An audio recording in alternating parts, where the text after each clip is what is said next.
மாறி போகிற உலகத்திலே மாறாத வார்த்தையை நான் அறிக்கை செய்வதற்கு நான் அழைக்கப்பட்டிருக்கிறேன்.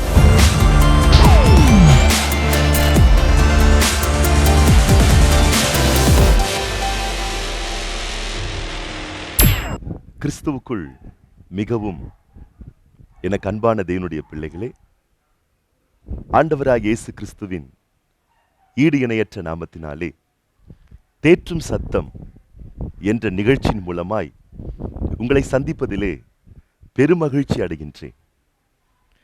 இந்த நாளிலும் உங்களுடைய நல்வாழ்வின் ஆசீர்வாதத்திற்காக வேத புஸ்தகத்திலிருந்து ஒரு வார்த்தை நான் சொல்லி சில நிமிடங்கள் நாம் தேவனுடைய நாம மகிமைக்காக தியானிக்க போகின்றோம். ஏசாயா தீர்க்கதரிசியின் புஸ்தகம் 54 அதிகாரம் 17 வசனத்திலே வேதம் இவ்வண்ணமாக கூறுகிறது: உனக்கு விரோதமாய் உருவாக்கப்படும் எந்த ஆயுதமும் வாய்க்காதே போம். இது தேவனாகிய கர்த்தர் அவரை நம்புகிற, அவரை விசுவாசிக்கிற, அவரை நேசிக்கிற பிள்ளைகளுக்கு அவர் தந்தருளுகிற அற்புத ரகமான வார்த்தையாகும். நாம் தேவனுடைய வார்த்தையை நம்பும்படிக்கு நாம் அழைக்கப்பட்டிருக்கிறோம் என்பதை நாம் ஒரு நாளும் மறந்துவிடக்கூடாது. பாருங்கள், நம்முடைய வாழ்க்கையிலே ஒவ்வொரு நாளும் தொலைக்காட்சியின் மூலமாகவும் தாள்கள் காகிதங்கள் மூலமாய் வரக்கூடிய செய்திகளை நாம் அதிகமாக வாசிக்கின்றோம். இந்த செய்திகளை ஆங்கிலத்திலே நியூஸ் என்று சொல்லப்படுகின்றது. அதாவது தமிழிலே வடக்கு, தெற்கு, கிழக்கு, மேற்கு, ஆங்கிலத்திலே நார்த், ஈஸ்ட், வெஸ்ட், சவுத் என்று சொல்லப்படுகிறது. இந்த 4 எழுத்துக்களுடைய முதல் எழுத்துக்கள், ஆங்கிலத்தில் இருக்கக்கூடிய அந்த முதல் எழுத்துக்களை ஆங்கிலத்திலே உபயோகித்து நியூஸ் என்று நாம் சொல்லுகிறோம். அதை தமிழிலே செய்திகள் என்று நமக்கு அறிவிக்கப்படுகின்றது. பாருங்கள், நாம் ஒரு சின்ன எல்லையில் இருக்கிறோம், ஒரு குறுகிய வட்டத்திலே வாழ்ந்து கொண்டிருக்கிறோம். ஆனால் உலகத்தின் 4 திசையில் இருக்கக்கூடிய அங்கே நடக்கக்கூடிய சம்பவங்களை பதிவு செய்து ஊடகங்கள் மூலமாக நமக்கு காண்பிக்கப்படுகிறது, தாள்கள் மூலமாக நமக்கு அனுப்பப்படுகிறது. நாம் அதை ஆணித்தரமாக நம்புகிறோம். நாம் சாதாரணமான ஒரு சின்ன எல்லையில் இருந்தாலும் அமெரிக்கா தேசத்தில் நடக்கக்கூடிய செய்திகள், சீனா தேசத்தில் நடக்கக்கூடிய செய்திகள், இப்படி பல நாடுகளில் நடக்கக்கூடிய செய்திகளை நாம் அங்கு செல்லவும் இல்லை, பார்க்கவும் இல்லை. ஆனால் ஊடகங்கள் மூலமாய் வரக்கூடிய தகவல்களை, செய்திகளை நாம் அப்படி நம்பிவிடுகின்றோம். இது எதை காண்பிக்கின்றது? செய்திதான் உலகம், நியூஸ் தான் உலகம். உலகத்தை நம்ம போய் பார்க்கல, அந்தந்த தேசத்தில் என்ன நடந்துகிட்டு இருக்கு, என்ன நிகழ்ந்து கொண்டிருக்கிறது அங்கே நம்ம இல்லவும் நாம் காணப்படவும் இல்லை. ஆனால் நியூஸ் செய்தி என்ன சொல்லுகிறதோ அதுதான் நமக்கு உலகமாக எண்ணப்படுகின்றது. சில ஆண்டுகளுக்கு முன்பதாக நம்முடைய சென்னையிலே மிக பிரசித்தி பெற்றதான அண்ணா மேம்பாலம், இந்த அண்ணா மேம்பாலத்திலே தமிழக அரசு பேருந்து வேகமாக சென்றிருந்த நேரத்திலே திடீரென்று எதிர்பாராத விதமாக அது மேம்பாலத்திலிருந்து கவிழ்ந்து கீழே விழுந்து விட்டதென்றதான தகவல் நமக்கு தொலைக்காட்சியின் மூலமாக, செய்தி பத்திரிகைகள் மூலமாக நமக்கு வந்தது. ஆனால் நாம் யாரும் பிரச்சனை நடந்த, விபத்து நடந்த அந்த இடத்துல போய் நாம் நிற்கவும் இல்லை, பார்க்கவும் இல்லை.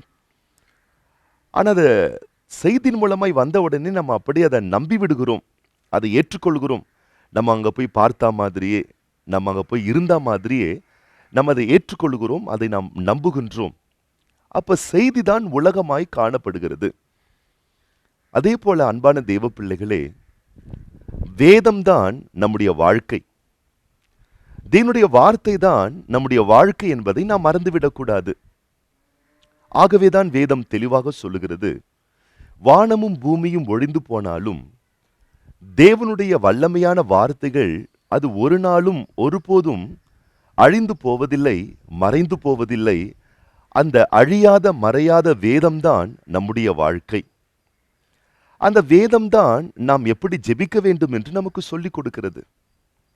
அந்த வேதம்தான் நாம் எப்படி சபையிலே ஐக்கியமாக கூடி வர வேண்டும் என்று நமக்கு போதிக்கிறது. அந்த வேதம்தான் நமக்கு ஞானஸ்தானத்தை பற்றியும் உபவாசத்தை பற்றியும் ஆவிக்குரிய காரியங்களையும் நல்வாழ்வை பற்றியும் அதிகமாய் நமக்கு போதிக்கிறது.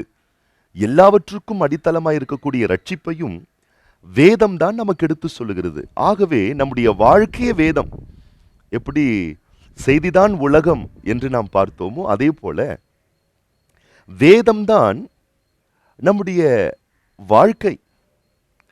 நம்முடைய வாழ்க்கைக்கு அஸ்திபாரமாய் இருக்கக்கூடியது தேவனுடைய வார்த்தை. அப்ப செய்தியை நாம் கண்மூடித்தனமாக நாம் நம்புகிறோம் அல்லவா? மனிதனுடைய வார்த்தை, மனிதனுடைய அறிவு, மனிதனுடைய மேலான ஒரு அறிவுபூர்வமான கருத்துக்களை நாம் அப்படி நம்பிவிடுகின்றோம். நல்லது. அதை பார்க்கலும் மேலான ஒன்று தேவனுடைய ஞானம், தேவனுடைய வார்த்தை, தேவனுடைய அனாதியான அவருடைய அற்புதமான நோக்கம். இவைகள் எல்லாமே நாம் படித்து புரிந்து கொள்ளக்கூடிய வண்ணமாக பரிசுத்த ஆவியானவர் தேவதாசர்கள் மூலமாய் அவருடைய வார்த்தைகளை அழகாக வேத புஸ்தகத்திலே பதிவு செய்து நமக்காக அற்புதமாக கொடுத்திருக்கிறார்கள். உனக்கு விரோதமாய் உருவாக்கப்பட்ட ஆயுதம் என்று அங்கே சொல்லப்படவில்லை. உனக்கு விரோதமாய் ஆயத்தமாக்கப்பட்ட ஆயுதம் என்றும் அங்கே சொல்லப்படவில்லை. உனக்கு விரோதமாய் ஏற்படுத்தப்பட்டிருக்கிற ஆயுதம் என்றும் அங்கே சொல்லப்படவில்லை. வேதம் தெளிவாக சொல்லுகிறது, உனக்கு விரோதமாய் உருவாக்கப்படும் எந்த ஆயுதமும் வாய்க்காமலே போகும். இந்த வார்த்தையை கேட்டுக்கொண்டிருக்கிற தேவ பிள்ளைகளே, எனக்கு பலர் விரோதமாய் எழும்பி இருக்கிறார்கள் என்று சொல்லி சோர்ந்து போகிறீர்களா? பல எதிர்ப்புகள், பல தீமையான துர்ச்செய்கைகள் எனக்கு விரோதமாய் காணப்படுகிறது. பல அந்நியர்கள் எனக்கு விரோதமாக தீங்கிழைக்கிறார்கள். சிலர் எனக்கு மந்திரம் வச்சிடுறாங்க, சூனியம் வச்சிடுறாங்க. எனக்கு விரோதமாக பல தீமைகளை அவர்கள் போர் தொடுக்கிறார்கள். எனக்கு மறைவாக பல கண்ணிகளை வைத்துக் கொண்டிருக்கிறார்கள் என்று சொல்லி நீங்கள் பயப்படுகிறீர்களா? சோர்ந்து போகிறீர்களா? துவண்டு போகிறீர்களா? இன்றைக்கு நான் உங்களுக்கு ஒரு நற்செய்தியை சொல்ல விரும்புகிறேன். உங்களுக்கு விரோதமாக உருவாக்கப்பட்ட என்று வேதம் சொல்லவில்லை.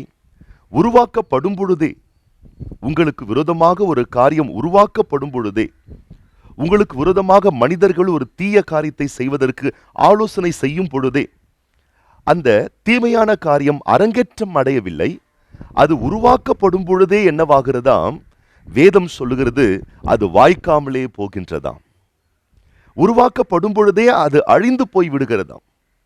ஆகவேதான் யோசுவாவை பார்த்து தேவன் சொன்னார், நீ உயிரோடு இருக்கும் நாளெல்லாம் ஒரு மனுஷனும் உனக்கு விரோதமாய் எதிர்த்து நிற்பதில்லை. ஏன் அப்படி சொன்னார்? மீண்டும் தெளிவாக அதை உறுதிப்படுத்துகிறார். நான் மோசையோடு இருந்தது போல நான் உன்னோடு கூடவே இருக்கிறேன். பலம் கொண்டு திடமனதாயிரு. உனக்கு விரோதமாய் எத்தனை ஆயுதங்கள் அது உருவாக்கப்படக்கூடிய சூழ்நிலையில் காணப்பட்டாலும் பயந்து விடாதே. அது பலிக்காது, அது அணுகாது, அது வாய்க்காமலே போய்விடும். அது உன்னை ஒரு நாளும் சேதப்படுத்தாது, சேதப்படுத்தவே முடியாது. ஏனென்றால் அந்த ஆயுதங்களை நிர்மூலம் பண்ணுகிறவர் உன்னை நேசிக்கிற உன்னதமான ஆண்டவர். வேதத்தில் நாம் வாசிக்கின்றோம், தானியேலுக்கு விரோதமாய் ஒரு சதி திட்டம் தீட்டப்பட்டது.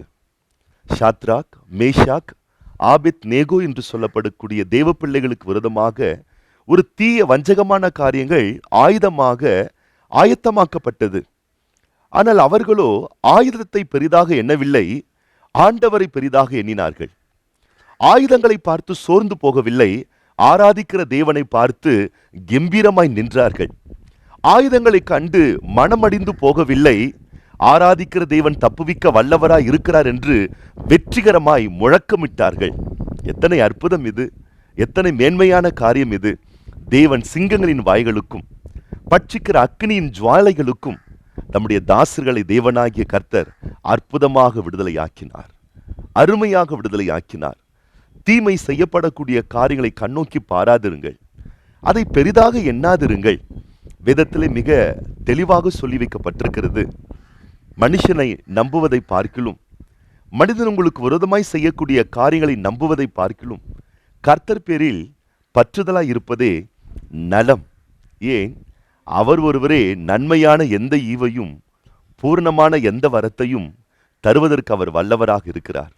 ஆக இனி ஒரு நாளும் ஒருபோதும் எனக்கு விரோதமாய் எழும்பியிருக்கிறார்கள், என்னை பகைக்கிறார்கள், மறைவாக கண்ணி வைத்திருக்கிறார்கள், மறைவாக துன்மார்க்க ஆலோசனை போர் தொடுக்கிறார்கள், எப்ப நான் விழுவன் பார்த்துக்கிட்டு இருக்காங்க. என்னுடைய வேலை ஸ்தலத்துல, என் குடும்பத்துல, என் சொந்தங்கள் மத்தியில, என் உறவுகள் மத்தியில, என் உடன் பிறந்தவர்கள் மத்தியில, நான் வாழக்கூடிய சமுதாயத்துல பல எதிர்ப்புகள் எனக்கு இருக்கிறதே என்று சொல்லி, அன்பு தேவ பிள்ளையே, எதிர்ப்பின் மேல் உன்னுடைய நோக்கங்களை வைத்து நீ ஒரு நாளும் துவண்டு போகாதே. உன்னை நேசிக்கிற உத்தமமான தேவன் சொல்லுகிறார், உனக்கு விரோதமாய் உருவாக்கப்படக்கூடிய எந்த ஆயுதமும் அது வாய்க்காமலே போகும், அது செயல் இழந்து போகும். அதற்கு வல்லமை என்பதே கிடையாது, அதற்கு வலிமை என்பதே கிடையாது. ஆகவே சேனைகளின் கர்த்தரை உயர்த்துங்கள், சர்வல்லமுள்ள கர்த்தருடைய வார்த்தையை நம்புங்கள். காணாத தேவன், நம்முடைய மாம்ச கண்களால் நாம் அவரை பார்க்க முடியாமல் இருக்கலாம், ஆனால் காணக்கூடாத தேவன் நமக்குள்ளே வாசம் பண்ணி கொண்டிருக்கிறார். அவர் சொல்லியிருக்கிறார், நான் உன்னோடு கூடவே இருக்கிறேன், நான் உன்னை விட்டு விலகுவதும் இல்லை, உன்னை கைவிடுவதும் இல்லை. அவர் சொன்ன வார்த்தை நம்புங்கள், ஆணித்தரமாக விசுவாசியுங்கள், ஒவ்வொரு நாளும் முழங்குங்கள். எனக்கு விரோதமாய் எப்படிப்பட்ட ஆயுதங்கள் உருவாக்கப்பட்டாலும் அது வாய்க்காமலே போகும். அது உருவாக்கப்படும் பொழுது அது செயலிழந்து போகும். காரணம், என்னை நேசிக்கிற கர்த்தர், நான் ஆராதிக்கிற கர்த்தர் என்னை தப்புவிக்கவும் என்னை விடுவிக்கவும் அவர் வல்லவராய் இருக்கிறார் என்று அசையாத நம்பிக்கையோடு வாழ்ந்து கொண்டிருங்கள். உங்களை நேசிக்கிற தேவன் உங்களை காக்கவும் விடுவிக்கவும் நடத்தவும் வல்லவராய் இருக்கிறார். இப்பொழுதும் நான் உங்களுக்காக ஜெபிக்க விரும்புகின்றேன். நாம் கண்களை மூடி ஜெபிப்போமா? எங்களை அதிகமாக நேசிக்கிற அன்பின் பரிசுத்தமுள்ள பரலோக பிதாவே, நேசகுமாரன் ஆகிய ஆண்டவர் இயேசு கிறிஸ்துவின் நாமத்தினாலே உம்முடைய சமூகத்திலே வருகிறோம். இந்த வேளையிலும் உம்முடைய மகா பரிசுத்தமான வார்த்தை கேட்டுக்கொண்டிருக்கிற என் அன்பு சகோதரனுக்காக, என் அருமை சகோதரிக்காக, துக்கத்தோடு இருக்கிற அன்பு தாயாருக்காக, வருத்தத்தோடு இருக்கிற அன்பு தகப்பனாருக்காக, தேவ ஜனங்கள் ஒவ்வொருவருக்காக நான் வேண்டுதல் செய்கின்றேன். ஐயா, எனக்கு விரோதமாய் பல தீமைகள் காணப்படுகின்றதே. என் வேலை ஸ்தலத்திலே, என் குடும்பத்திலே, என் சொந்தங்கள் மத்தியிலே, நண்பர்கள் மத்தியிலே என்னை நேசித்த அநேகர் எனக்கு விரோதமாய் எழும்பிவிட்டார்களே. நான் என்ன செய்ய போகிறேன்? எப்படி இந்த பிரச்சனையிலிருந்து, எனக்கு விரோதமாய் உருவாக்கப்பட்டிருக்கிற இந்த ஆயுதத்திலிருந்து நான் எப்படி தப்புவிக்கப்படுவேன் என்று சொல்லி அங்கலாய்ப்போடு காணப்படுகிற, கண்ணீரோடு காணப்படுகிற தேவ பிள்ளைகளை கண்ணோக்கி பார்ப்பீராக. பயத்தோடும் பலவிதமான பதற்றத்தோடும் இருக்கிற பிள்ளைகளை கரம் பிடித்து தேற்றுவீராக. உம்முடைய பிள்ளைகள் உம்முடைய வார்த்தை நம்பத்தக்க வண்ணமாய் ஒவ்வொருடைய இருதயத்திலும் உம்முடைய வார்த்தை ஆணித்தரமாக பதிய பண்ணப்படுவதாக. உம்முடைய பிள்ளைகள் ஒவ்வொரு நாளும் சொல்லட்டுமே, கர்த்தர் சொல்லியிருக்கிறார், எனக்கு விரோதமாய் உருவாக்கப்படும் எந்த ஆயுதமும் அது உருவாக்கப்படும் பொழுதே வாய்க்காமலே போகும் என்று அவர் சொல்லியிருக்கிறார். நான் அதை நம்புகிறேன், நான் அதை விசுவாசிக்கிறேன். எப்படிப்பட்ட சத்துருக்களும் என்னை மேற்கொள்ள முடியாது, என்னை முறியடிக்க முடியாது, எனக்கு விரோதமாய் தீங்கு செய்ய முடியாது என்று உம்முடைய பிள்ளைகள் ஒவ்வொருவரும் உம்முடைய வார்த்தையை நம்புவார்களாக. உம்முடைய வசனத்தின் மேல் ஒவ்வொருடைய நம்பிக்கை வைக்கப்படுவதாக. உம்முடைய வார்த்தை இன்றைக்கும் ஒவ்வொரு பிள்ளைகளுக்கும் அற்புதங்களை செய்யட்டும், அதிசயங்களை செய்யட்டும். அவருடைய கண்கள் காணட்டும் ஐயா. உருவாக்கப்படுகிற ஆயுதங்கள் வாய்க்காமலே போகிறதை உம்முடைய பிள்ளைகளுடைய கண்கள் காணட்டும். உம்முடைய நல்ல நாமம் மகிமைப்படட்டும். தொடர்ந்து உம்முடைய பிள்ளைகளை பலப்படுத்தி, உம்முடைய பிள்ளைகள் மேன்மைப்படுத்தி, அவர்கள் அடைய வேண்டிய உன்னத நிலையிலே நீர் கொண்டு வந்து வைத்து கனப்படுத்தி ஆசீர்வதிக்க வேண்டுமென உம்முடைய குமாரனாகிய ஆண்டவரே இயேசு கிறிஸ்துவின் ஆசீர்வதிக்கப்பட்ட நாமத்தினாலே ஜெபிக்கின்றேன் எங்கள் நல்ல பிதாவே, ஆமேன். ஆம், அன்பான தெய்வ பிள்ளைகளே, மீண்டும் அடுத்த வாரம் இதே நாள் இதே நேரத்திலே உங்களை சந்திக்க ஆவலுடன் காத்து கொண்டிருக்கின்றோம். கர்த்தர் தாமே உங்களை ஆசீர்வதிப்பாராக, உங்களோடு கூடவே இருப்பாராக. ஆமேன்.